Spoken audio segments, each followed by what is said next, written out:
प्रेम से बोले सत्यनारायण भगवान की जय। शास्त्रों में बताया गया है कि सत्यनारायण व्रत कथा का पाठ करने से व्यक्ति को 1000 यज्ञ करने के बराबर पुण्य फल प्राप्त होता है। सत्यनारायण व्रत कथा में भगवान विष्णु के सत्य स्वरूप के बारे में बताया गया है। इस व्रत का पाठ करने से घर में सुख समृद्धि का वास होता है और भगवान विष्णु की कृपा बनी रहती है। तो श्रोतागण, चलिए सुनते हैं सत्यनारायण व्रत कथा। तो प्रेम से बोले गौरी पुत्र गणेश की जय, सत्यनारायण भगवान की जय। जय श्री हरि। सत्यनारायण व्रत कथा के पहले अध्याय के अनुसार एक समय की बात है, नैमिषारण्य तीर्थ में सैनिक आदि 88,000 ऋषियों ने श्री सूत जी से पूछा, हे प्रभु, इस कलयुग में वेद विद्या रहित मनुष्य को प्रभु शक्ति किस प्रकार मिल सकती है तथा उसका उद्धार कैसे होगा? हे मुनि श्रेष्ठ, कोई ऐसा तप बताएं जिससे थोड़े समय में ही पुण्य मिले और मनवांछित फल की प्राप्ति हो। इस प्रकार की कथा सुनने की हम इच्छा रखते हैं। सर्वशास्त्रों के ज्ञाता श्री सूत जी बोले, हे वैष्णव पूज्य, आप सभी ने प्राणियों के हित की बात पूछी है, इसलिए मैं एक ऐसे श्रेष्ठ व्रत को आप लोगों को बताऊंगा जिसे नारद जी ने लक्ष्मी नारायण से पूछा था और लक्ष्मीपति ने मुनि श्रेष्ठ नारद जी से कहा था। आप इसे ध्यानपूर्वक सुनिए। एक समय की बात है, योगी राज नारद जी दूसरे के हित की इच्छा के लिए अनेकों लोकों में घूमते हुए मृत्यु लोक में आ पहुँचे। यहाँ उन्होंने अनेक योनियों में जन्मे प्रायः सभी मनुष्य को अपने कर्मों द्वारा अनेक दुखों से पीड़ित देखा। उनका दुख देखकर नारद जी सोचने लगे, कैसा यत्न किया जाए जिसके करने से निश्चित रूप से मानव के दुख का अंत हो जाए। इस विचार पर मनन करते हुए वह विष्णु लोक में गए। वहाँ वह देवों के इष्ट भगवान नारायण की स्तुति करने लगे, जिनके हाथों में शंख चक्र गदा और पद्म थे, गले में वरमाला पहने हुए थे। स्तुति करते हुए नारद जी बोले, हे भगवान, आप अत्यंत शक्ति से संपन्न हैं। मन तथा वाणी भी आपको नहीं पा सकती है।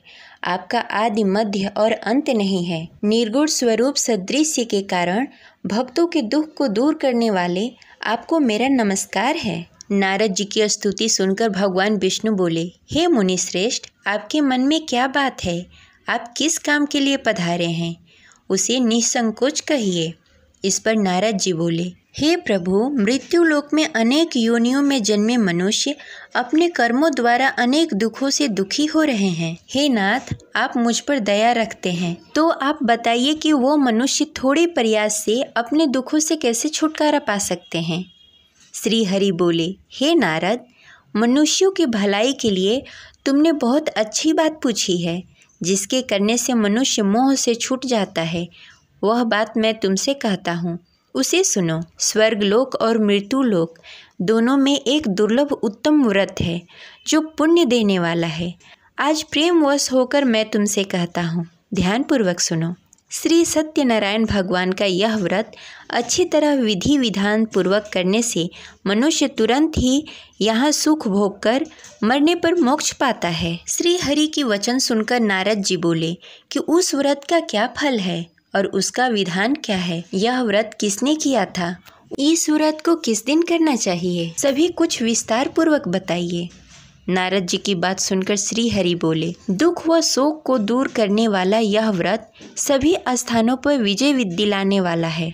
मानव को भक्ति और श्रद्धा के साथ शाम को श्री सत्यनारायण की पूजा धर्मपरायण होकर ब्राह्मणों और बंधुओं के साथ करनी चाहिए। भक्ति भाव से ही नैवेद्य केले का फल, घी, दूध, गेहूं का आटा, गेहूं के स्थान पर साठी का आटा, शक्कर और गुड़ लेकर सभी भक्षण योग्य पदार्थों को मिलाकर भगवान का भोग बनाएं। ब्राह्मणों सहित बंधु बांधवों को भी भोजन कराएं। इसके बाद स्वयं भोजन करें। भजन कीर्तन के साथ भगवान के भक्ति में लीन हो जाएं।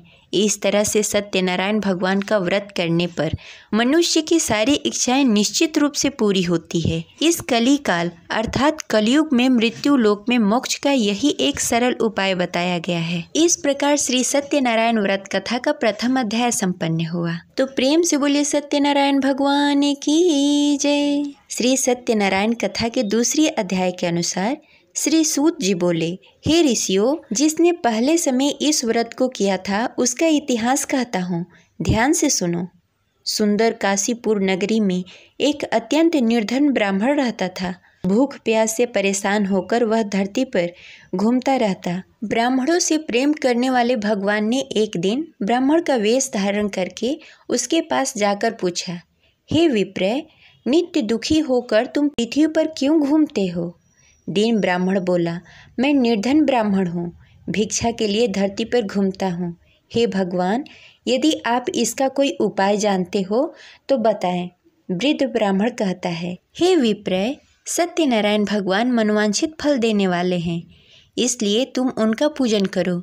इसे करने से मनुष्य सभी दुखों से मुक्त हो जाता है। वृद्ध ब्राह्मण बनकर आए सत्यनारायण भगवान उस निर्धन ब्राह्मण को व्रत का सारा विधान बताकर अंतर्ध्यान हो गए। ब्राह्मण मन ही मन सोचने लगा कि जिस व्रत को वृद्ध ब्राह्मण करने को कहा गया है, मैं उसे जरूर करूँगा। यह निश्चय करने के बाद उसे रात में नींद नहीं आई।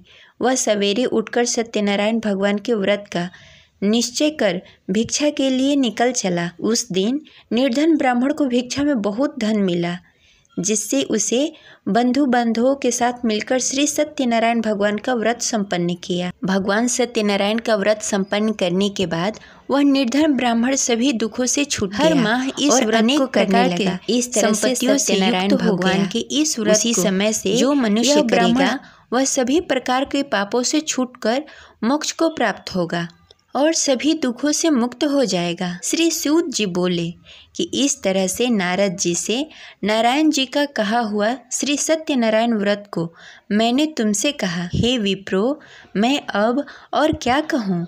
ऋषि बोले, हे मुनिवर, संसार में उस विप्र से सुनकर और किस किस ने इस व्रत को किया, हम सब इस बात को सुनना चाहते हैं। इसके लिए हमारे मन में श्रद्धा का भाव है। श्री सूत जी बोले, हे मुनियों, जिस जिसने इस व्रत को किया वह सब सुनो। एक समय वही विप्र धन और ऐश्वर्य के अनुसार अपने बंधु बांधवों के साथ इस व्रत को करने को तैयार हुआ। उसी समय एक लकड़ी बेचने वाला बूढ़ा आदमी आया और लकड़ियां बाहर रखकर अंदर ब्राह्मण के घर में आ गया। प्यास से दुखी वह लकड़हारा उसको व्रत करते देख विप्र को नमस्कार कर पूछने लगा कि आप यह क्या कर रहे हैं तथा इसे करने से क्या फल मिलेगा, कृपया करके मुझे बताइए। ब्राह्मण ने कहा कि सब मनोकामनाओं को पूरा करने वाला यह सत्यनारायण भगवान का व्रत है। इनकी कृपा से ही मेरा घर धन्य धान्य आदि से भरा हुआ है। विप्र से सत्यनारायण व्रत के बारे में जानकर लकड़हारा बहुत प्रसन्न हुआ। चरणामृत लेकर वह प्रसाद खाने के बाद वह अपने घर गया। लकड़हारे ने अपने मन में संकल्प लिया कि आज लकड़ी बेचकर जो धन मिलेगा उसी से श्री सत्यनारायण भगवान का उत्तम व्रत करूँगा। मन में इस विचार को लेकर बूढ़ा आदमी सिर पर लकड़ियाँ रखकर नगर में बेचने गया। जहाँ धनी लोग ज़्यादा रहते थे, उस नगर में उसे अपनी लकड़ियों का दाम पहले से 4 गुना अधिक मिला। बूढ़ा व्यक्ति प्रसन्नता के साथ दान लेकर केले, शक्कर, घी, दूध, दही और गेहूं का आटा लेकर श्री सत्यनारायण भगवान के व्रत की अन्य सामग्री लेकर अपने घर को गया। वहां उसने अपने बंधु बांधवों को बुलाकर विधि विधान से श्री सत्यनारायण भगवान का पूजन और व्रत किया। इस व्रत के प्रभाव से वह बूढ़ा लकड़हारा धन, पुत्र आदि से युक्त होकर संसार के समस्त सुख भोगकर अंतकाल में बैकुंठ धाम को चला गया। इस प्रकार श्री सत्यनारायण कथा के दूसरी अध्याय संपन्न हुई। तो प्रेम से बोलिए श्री सत्यनारायण भगवान की जय। सत्यनारायण व्रत कथा के तीसरे अध्याय के अनुसार श्री सूत जी बोले, हे मुनि श्रेष्ठों, अब आगे की कथा कहता हूँ। पहले समय में उल्कामुख नामक एक बुद्धिमान राजा था। वह सत्यवक्ता और जितेंद्रिय था। प्रतिदिन देव स्थान पर जाकर और निर्धनों को धन देकर उसके कष्ट दूर करता था। उसकी पत्नी कमल के समान मुख वाली तथा सती सावित्री थी। भद्रशिला नदी के तट पर दोनों ने श्री सत्यनारायण भगवान का व्रत किया।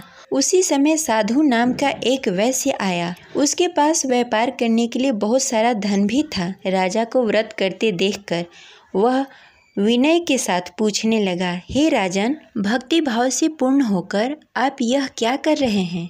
मैं सुनने के लिए इच्छुक हूँ, आप मुझे बताइए। राजा बोला, हे साधु, अपने बंधु बांधवों के साथ पुत्रादि आदि प्राप्ति के लिए यह महाशक्तिशाली श्री सत्यनारायण भगवान का व्रत और पूजन कर रहा हूँ। राजा के वचन सुनकर साधु आदर के साथ बोला, हे राजन, मुझे इस व्रत का सारा विधान कहिए। आपके कथानुसार मैं भी इस व्रत को करूँगा।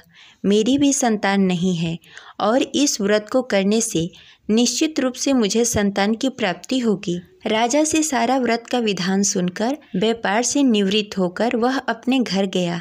साधु वैश्य ने अपने पत्नी को संतान देने वाला इस व्रत का वर्णन कहकर सुनाया और कहा कि जब मेरी संतान होगी तब मैं इस व्रत को करूँगा। साधु ने इस तरह से वचन कर अपनी पत्नी लीलावती से कही। एक दिन लीलावती पति के साथ आनंदित हो संसारिक धर्म में पवित्र होकर श्री सत्यनारायण भगवान की कृपा से गर्भवती हुई। 10वें महीने में उसके गर्भ से एक सुंदर कन्या ने जन्म लिया। दिनों दिन वह ऐसे बढ़ने लगी जैसे शुक्ल पक्ष का चंद्रमा बढ़ता है। माता पिता ने अपनी कन्या का नाम कलावती रखा। एक दिन लीलावती ने मीठे शब्दों में अपने पति को याद दिलाया कि उसने सत्यनारायण भगवान के जिस व्रत को करने का संकल्प लिया था उसे करने का समय आ गया है। आप इस व्रत को करिए। साधु बोला कि हे प्रिय, इस व्रत को मैं उसके विवाह पर करूँगा। इस प्रकार अपनी पत्नी को आश्वासन देकर वह नगर को चला गया। कलावती पिता के घर में रहकर दिनों दिन बड़ी होने लगी। साधु ने एक बार अपनी कन्या को अपने नगर की सखियों के साथ खेलते हुए देखा तो तुरंत ही दूत को बुलाया और कहा कि मेरी कन्या योग वर देखकर आओ। साधु की बात सुनकर दूत कंचन वन में पहुंचा। वहां अच्छी तरह से देख सुनकर लड़की के सुयोग वाड़िक पुत्र को ले आया। सुयोग लड़के को देखकर साधु ने बंधु बांधवों को बुलाकर अपनी पुत्री का विवाह कर दिया। लेकिन दुर्भाग्य की बात यह है कि साधु ने अभी भी श्री सत्यनारायण भगवान का व्रत नहीं किया। इस पर श्री भगवान क्रोधित हो गए और श्राप दिया कि साधु अत्यधिक दुख से मिले। अपने कार्य में कुशल साधु बनिया जमाई को लेकर समुद्र के पास स्थित होकर रत्नसारपुर नगर में गया। वहां जाकर दामाद और ससुर दोनों ने मिलकर चंद्रकेतु राजा के नगर में व्यापार करने लगे। एक दिन भगवान श्री सत्यनारायण की माया से एक चोर राजा के घर राजा का धन चुराकर भाग गया। उसने राजा के सिपाहियों को अपना पीछा करते देख चुराया हुआ धन वहां रख दिया जहां साधु अपने जमाई के साथ ठहरा हुआ था। राजा के सिपाहियों ने साधु वैश्य के पास राजा का धन पड़ा देखा तो वह ससुर और जमाई दोनों को बांधकर प्रसन्नता से राजा के पास ले गए और कहा कि उन दोनों चोरों को हम पकड़ लाए हैं, आप आगे की कार्रवाई की आज्ञा दीजिए। राजा की आज्ञा से उन दोनों को कठिन कारावास में डाल दिया गया और उसका सारा धन भी उससे छीन लिया गया। श्री सत्यनारायण भगवान के श्राप से साधु की पत्नी भी बहुत दुखी हुई। घर में भी धन सारा खत्म हो गया। उसे चोर चुरा ले गए। शारीरिक तथा मानसिक पीड़ा और भूख प्यास से अति दुखी होकर अन्न की चिंता में कलावती एक ब्राह्मण के घर गई। वहां उसने श्री सत्यनारायण भगवान का व्रत होते हुए देखा। फिर कथा भी सुनी। वह प्रसाद ग्रहण कर रात को घर वापस आई। माँ ने कलावती से पूछा कि हे पुत्री, अब तक तुम कहाँ थी? तेरे मन में क्या है? कलावती ने अपनी माँ से कहा कि हे माँ, मैंने एक ब्राह्मण के घर श्री सत्यनारायण भगवान का व्रत देखा। कन्या के वचन सुनकर लीलावती भगवान के पूजन की तैयारी करने लगी। लीलावती ने परिवार और बंधुओं सहित श्री सत्यनारायण भगवान का पूजन किया और उससे वर मांगा कि मेरे पति और जमाई शीघ्र घर आ जाएं। साथ ही यह भी प्रार्थना की कि हम सबके अपराध को क्षमा कीजिए। श्री सत्यनारायण भगवान इस व्रत से संतुष्ट हो गए और राजा चंद्रकेतु के सपने में दर्शन देकर कहा कि हे राजन, तुम उन दोनों वैश्यों को छोड़ दो और तुमने जो उसका धन लिया है उसे वापस कर दो। अगर तुमने ऐसा नहीं किया तो मैं तुम्हारा धन, राज्य, संतान सभी को नष्ट कर दूंगा। राजा को यह सब कहकर भगवान अंतर ध्यान हो गए। प्रातःकाल सभा में राजा ने अपना सारा सपना सबको सुनाया। फिर बोले कि वड़िक पुत्रों को कैद से मुक्त कर सभा में लाओ। दोनों ने आते ही राजा को प्रणाम किया। राजा मीठी वाणी में बोला कि हे महानुभाव, भाग्यवश ऐसा कठिन दुख तुम्हें प्राप्त हुआ है, लेकिन अब तुम्हें कोई भय नहीं है। ऐसा कहकर राजा ने उन दोनों को नए वस्त्र आभूषण भी पहनाए और जितना धन उनका लिया था उसे दुगना धन वापस कर दिया। दोनों वैसे अपने घर को चले गए। इस प्रकार सत्यनारायण व्रत कथा की तीसरी अध्याय संपन्न हुई।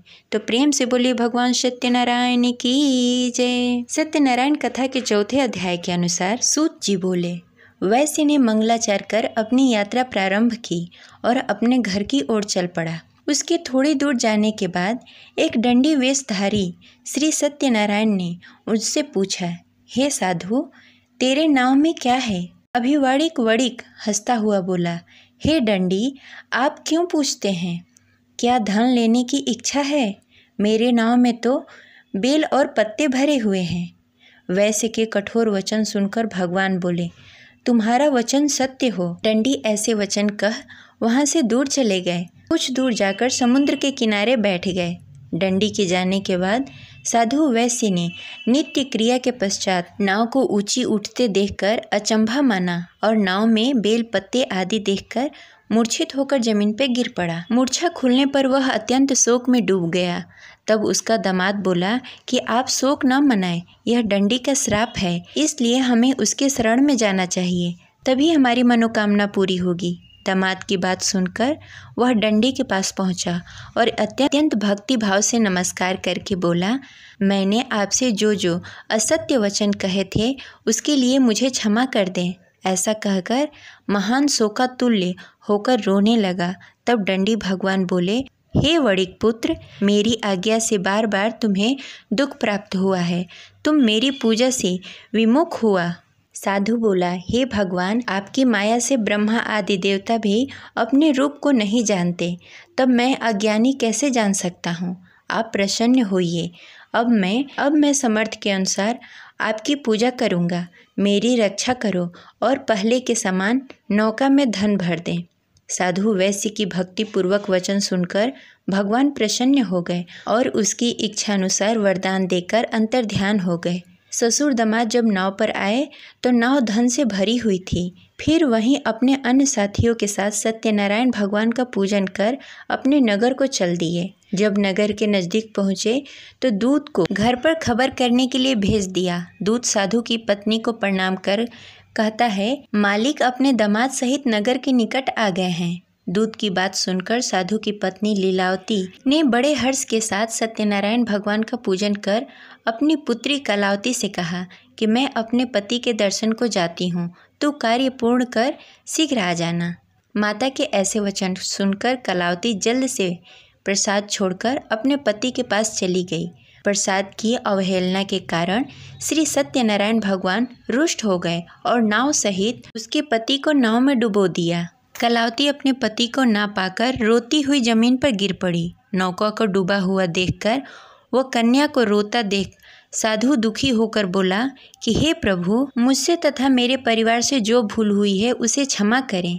साधु की दीन वचन सुनकर श्री सत्यनारायण भगवान प्रसन्न हो गए और आकाशवाणी हुई, हे साधु, तेरी कन्या मेरी प्रसाद को छोड़कर आई है, इसलिए उसका पति अदृश्य हो गया है। यदि घर जाकर प्रसाद खाकर लौटती है तो उसे उसका पति अवश्य मिलेगा। ऐसी आकाशवाणी सुनकर कलावती घर पहुंचकर प्रसाद ग्रहण करती है और फिर आकर अपने पति के दर्शन करती है। उसके बाद साधु अपने बंधु बांधवों के सहित श्री सत्यनारायण भगवान की विधि विधान से पूजा करता है तथा इस लोक से सुख भोग कर अंत में स्वर्ग को जाता है। इस प्रकार सत्यनारायण व्रत कथा के चतुर्थ अध्याय संपन्न हुई। प्रेम से बोले श्री सत्यनारायण भगवान की जय। श्री सत्यनारायण भगवान के पंचम अध्याय के अनुसार श्री सूत जी बोले, हे ऋषियों, मैं और भी एक कथा सुनाता हूँ, उसे ध्यान पूर्वक सुनो। प्रजा पालन में लीन तुंगध्वज नामक एक राजा था। उसने भी भगवान का प्रसाद त्याग कर बहुत दुख सहन किया। एक बार वन में जाकर वन्य पशुओं को मारकर वह बड़ के पेड़ के नीचे आया। वहाँ उसने ग्वालों को भक्ति भाव से अपने बंधुओं के सहित सत्यनारायण भगवान का पूजन करते देखा अभिमानवश राजा ने उन्हें देखकर भी पूजा स्थान में नहीं गया, न ही उसने भगवान को नमस्कार किया। ग्वालों ने राजा को प्रसाद दिया, लेकिन उसने वह प्रसाद नहीं खाया और प्रसाद को वहीं छोड़कर अपने नगर को चला आया। जब वह नगर में पहुंचा तो वहां सब कुछ तहस नहस हो गया था। वह शीघ्र ही समझ गया कि यह सब भगवान ने ही किया है। वह दोबारा ग्वालों के पास पहुंचा और विधि पूर्वक पूजा कर प्रसाद खाया और श्री सत्यनारायण भगवान की कृपा से सब कुछ पहले की जैसा हो गया। दीर्घकाल तक सुख भोगने के बाद मरणों उपरांत उसे स्वर्गलोक की प्राप्ति हुई। जो मनुष्य परम दुर्लभ इस व्रत को करेगा, वह श्री सत्यनारायण भगवान के अनुकंपा से उसे धन्य धान्य की प्राप्ति होगी, निर्धन धनी हो जाएगा और भय मुक्त होकर जीवन जीता रहेगा। संतानहीन मनुष्य को संतान सुख मिलेगा और सारी मनोकामनाएं पूर्ण होगी। मानव अंत काल में बैकुंठ धाम को जाएगा। श्री सूत जी बोले, जिन्होंने पहले इस व्रत को किया है, अब उसके दूसरे जन्म की कथा कहता हूँ। वृद्ध सतानंद ब्राह्मण ने सुदामा का जन्म लेकर मोक्ष की प्राप्ति की। लकड़हारे ने अगले जन्म में निषाद बनकर मोक्ष प्राप्त किया। उल्का मुख नामक राजा दशरथ होकर बैकुंठ को गए। साधु नाम के वैश्य ने मोर ध्वज बनकर अपने पुत्र को आरे से चीरकर मोक्ष पाया। महाराज तुंग ध्वज ने स्वयंभू होकर भगवान के भक्ति युक्त होकर कर्म का मोक्ष पाया। इस प्रकार श्री सत्यनारायण व्रत कथा पंचम अध्याय संपन्न हुई। तो प्रेम से बोले श्री सत्यनारायण भगवान की जय।